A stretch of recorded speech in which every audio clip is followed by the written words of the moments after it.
روز بعد یعنی جمعه وقتی به خانه برگشتم دیدم پشت در آپارتمانم یک سبد آنچنانی از فروشگاه چارلز است و داخلش هم کارت او.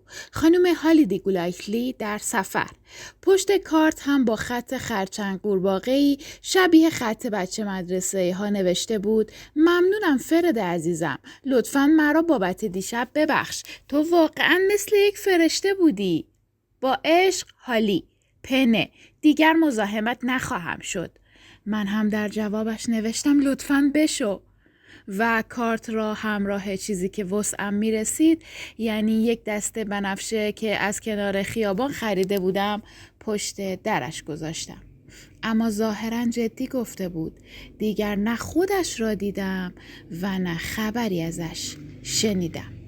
صبحانه در تیفانی، ترومن کاپوتی، ترجمه بهمن دارالشفایی، نشر ماهی.